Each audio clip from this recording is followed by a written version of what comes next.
Hi, I'm Kecia Garner, and I am a recovering perfectionist. First, I'd like to thank my college instructor, Carla Brigandi, for giving me this assignment. Even though it was a bit overwhelming, it couldn't have come at the most perfect time in my life when I was returning to a full-time job for the first time in 17 years, 2 college classes, being the president of my daughter's Red Wing dance drill team, and trying to balance all of this and being the perfect person. And I found that that is not possible.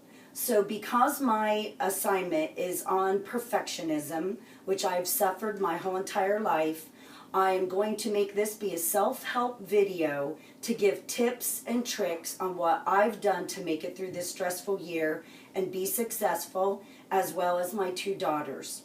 First of all, what is perfectionism? Well, according to Bing.com, it is a personality trait characterized by a person striving for flawlessness and setting excessively high performance standards, accompanied by overly critical self-evaluation of oneself and others, and being concerned over someone's evaluations. What are perfectionist traits? Well, according to Elizabeth Scott, which is a stress management expert, from this site, stress.about.com, Understanding Stress, a Perfectionist.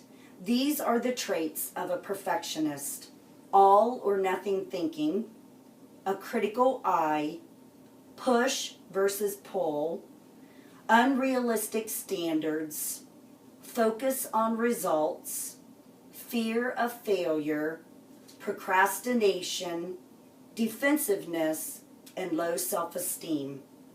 To find out if you are a perfectionist, I highly recommend you take an online quiz, which is only 10 questions long, multiple choice answers. It is found on the website about.com, Perfectionism. After I took this quiz, I found out I was indeed a perfectionist. I also had my 35 gifted students that I have that I suspect are perfectionists take this quiz online as well. And of my 35 students, 12 of my girls were perfectionists and only 4 of my boys were, which made me realize girls are probably more prone to be perfectionists than boys.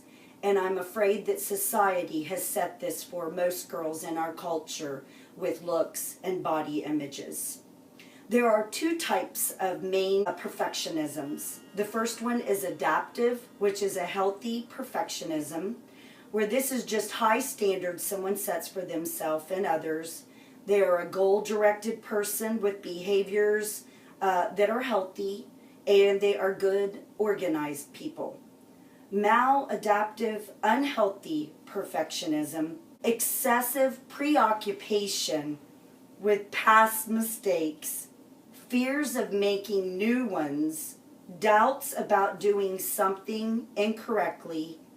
Unhealthy forms of perfectionism have strongly been linked to OCD. According to Dr. Alice Donner, many women have perfectionism. She found that most grew up with imperfect siblings who had disabilities, who had died, or had disappointed their parents. Even though OCD and perfectionism are different, there is a genetic component that connects both of them. There is also a belief that perfectionist parents tend to raise perfectionist children. And I realized this in both of my daughters. And that was a turning point for me when I realized I had to stop this and change their lives now before they went on with stress and anxiety for their whole life like I've experienced. Behavior modeling tends to play a huge part in passing along perfectionism, habits, and beliefs. The sad fact with perfectionism, according to the American Psychologist Association and Dr. Paul Hewitt, PhD, and Dr. Gordon Flett, PhD, have focused that perfectionism correlates with depression, anxiety, stress, lack of sleep, eating disorders, mental health, problems, and sometimes suicide. Now that you know the facts, here is my story. And this is where I believe my perfectionism started. I do have a sibling that was always getting in trouble and causing problems for my parents. I felt like I couldn't do that and put them through that, so that started it. The other thing that I know triggered my perfectionism, which made me feel like I wasn't good enough, was at Jackson Junior High. I tried out for the cheerleading team and I only made alternate. This meant that I could be on the team, do everything like everybody else, but would only fill in when somebody was sick or absent. So that started me feeling I wasn't good enough. And that fueled my fire that I became obsessive with practicing nonstop in my parents' family room in a glass door until my jumps were perfect. The next year, I had the highest cheer score. At PHS, the high school that I went to, as a incoming sophomore, I had the highest cheer score and was captain of the cheer team. I then became the junior homecoming attendant, followed by the homecoming queen, followed by the highest score senior cheer person, which then was captain again. This only fueled my fire to make me continue to be perfect and make me feel I was good enough. Looking at my two daughters, I know I've instilled that in them because I never wanted them to feel what I did, that I was never good enough. And anytime they had to try out for something or apply for something or be in a contest, we would start way in advance so they could win. And they always did. And as I said, this project came at the perfect point when my perfect daughters, who have always won and tried out for things and got everything they tried for, finally experienced their first failure this year. And because of this perfectionism project and ways to relieve stress and try to do away with perfectionism in a life, I think I've really helped both of them overcome that. My 17-year-old daughter experienced for the first time this year being rejected in an honor society that she tried for. And instead of being done as she was ready to be, because it was hard for her to deal with not being perfect and failing, she handled the situation in the way that I was studying this project, and it actually worked for her. And I'm going to have her talk to you about that and the positive things that have come out of that. Here are the ways that you can overcome perfectionism. You need to develop a healthier outlook, because perfectionism has robbed me of my peace of mind and my enjoyment for life. I needed to do two things to change this. First, I wanted to be happy. And second, I wanted to be able to sleep at night, because I found nighttime was my worst enemy, laying there, beating myself up over things that went wrong, things that I could have done better, and then creating more stress and anxiety where I'm not able to sleep. I became aware of my tendencies, and one of the suggestions that I read was to journal your perfectionism. This is where you write down your thoughts and times when you failed and how you felt. Start looking at positive. Alter your self-talk. Take baby steps. Enjoy the process. Learn to handle criticism. Give up control. Learn what you have control over and what things you can't control, and start changing your thinking. After I'd set the goal of becoming happy and sleeping and quit focusing on my flaws and negativity, I made a plan. My perfectionism is focusing on me and negativity. What's the opposite of that? Focus on others and positive things I can do for them. That's why I decided to make this self-help video, hoping to reach people with perfectionism and show you that you can recover from it and you can change your ways. I am a control freak. I have to be in control. Everything has to be perfect.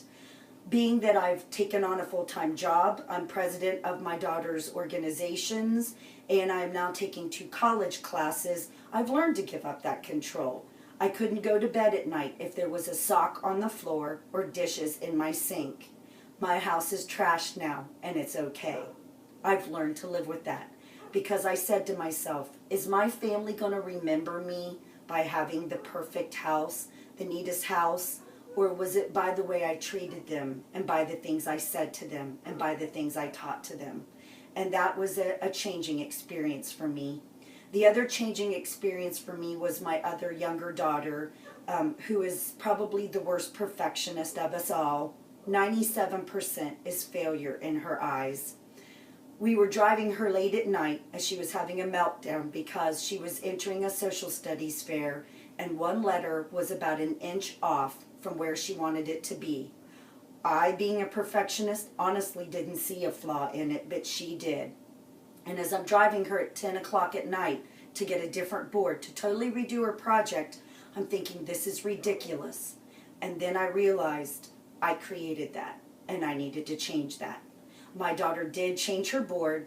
She did win first place at her school fair. She did win first in the county fair. But in regionals, she got honorable mention, which in her eyes is total failure. So she handled it with these changes that I've taught her. She cried a little bit, but it wasn't a meltdown like she normally would have had. My whole mindset has changed in that every morning I wake up, I sit in the shower, and I start setting my mind for the day. What can I do to be positive? How can I change my thinking? How can I do things to be positive influence in people's life? Less on me, less on my negativity. At night, when I go to bed, I would rub myself in lavender oil because I remember when I had babies that would be fussy. They would have Baby Johnson's lavender scent and it would calm them. So I calm myself. I listen to music. I meditate. I go over all the great things that happened out of the negative things that happened that day. And that's what I've taught my daughters. Give up control. Learn that when something fails, turn it into a positive and make changes. This has worked for me, and I am happy, and I'm living a better life, and I'm learning to deal and cope with the stress and anxiety. I'm almost through these college classes, and yes, I have straight A's so far. I've not done a perfect job at my job. My house is a mess, but I'm happier, and I'm giving up control. I walk by unmade beds every day, which would never have been okay in my eyes, and I tell myself, it's okay, that's fine. They're still unmade to this day, and that's okay. It's not a problem, it's not what matters. But it's also very funny how things have taken a total 360. I am now teaching full-time at that school that I tried out for cheerleader that I didn't make it, and I was just an alternate. I took over coaching the cheer team, and instead of being the 7th girl on a cheer team where I wasn't good enough, I took 25 girls. And for those 3 years I coached, I wanted those girls to feel they were good enough. I took girls that had never been cheerleaders in their life, and the next year, we won the cheer championship. And those girls felt like they were good enough. My name now hangs up in the gym, showing that I am good enough. I was good enough. And I want girls to feel that way. I never want them to start a life of what I felt like I wasn't good enough, where my whole life has been stress and anxiety, always trying to be perfect. I'm okay with where I'm at today. I'm okay with what I'm doing. And I'm hoping my daughters will be okay. So here is a picture of the cheer team, my girls that won. And this is my daughter that was on that cheer team that I helped coach be a champion. This was the first time in I think 14 years that this team had won. And instead of having small teams with alternates, I took as many girls as I could because I wanted everybody to feel like they were good enough. And now I'd like for my 17-year-old daughter, Taylor, to talk to you about how not being perfect and not being in the honor society has actually become a positive thing for her. When I first found out that I didn't make it into the honor society, I was crushed. Like my mom said, this was the first time that I hadn't made it into something that I tried for, and I didn't deal very well with it at first, but Mom said she was working on this project and wanted to try some stuff out on me, and she said that I need to stop focusing on the negative from it and focus on what I can do to improve it, something positive, focus on other people instead of myself. And so I ended up making a kindness club at my high school, PHS, the same one that she went to. And we've been able to do a lot of good things so far, and we're planning to do more good things. We focus on doing random acts of kindness and anonymous kind things for people, because it's not important who does the kind thing, it's how you make other people feel. And I think that's been really rewarding and has helped me deal with this.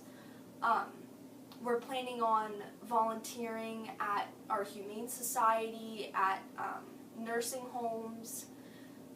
I mean, it's been really good to see myself and be able to reflect on the experience, how far I've come from crying about it and then being able to do something awesome. Then we have more than 35 people in the club, and people are still joining now. So, And had you made honor society, I wouldn't have made the club. so we feel like this was meant to be. This was how this was supposed to be. Not make honor society, to do something great like this. Tell about the couple of people that you did letters for that was at rock bottom. One part of the club that we did was a thing called Twitter watching, and it's on social media. You watch and see if people are tweeting that they're sad or upset or had a bad day.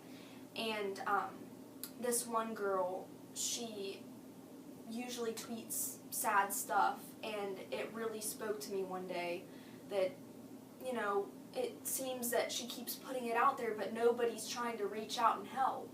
So it didn't cost me more than $5. I went and got some stuff, some candy, and I wrote her a letter telling her that if she needed to talk to somebody or wanted to hang out sometime, that I was open to do that.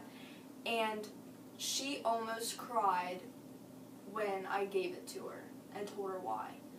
And just being able to see that, that's so rewarding. It's rewarding in itself, being able to touch other people's lives like that. And I hope that the club continues once I graduate from high school, because I want people to reach out to other people and focus on the positive things. Credits to my sources: Bing.com for the definition of perfectionism, Ask.com perfectionism quiz that I highly recommend everybody take if you think you're a perfectionist. 14 Signs Your Perfectionism Has Gotten Out of Control by Carolyn Gregor. Stressabout.com, Understanding Stress and Perfectionist Traits by Elizabeth Scott. MS, which is Stress Management Expert. And a book that I found at school, Life Skills Training Book Promoting Health and Personal Development by Gilbert J. Boatvin, PhD. And this is breathing techniques that I'm doing with my students at school and myself at night to get myself calmed down and change all of my thinking and control from suffering from perfectionism. And that's our story, and we hope that we helped you. Thank you. Thank you.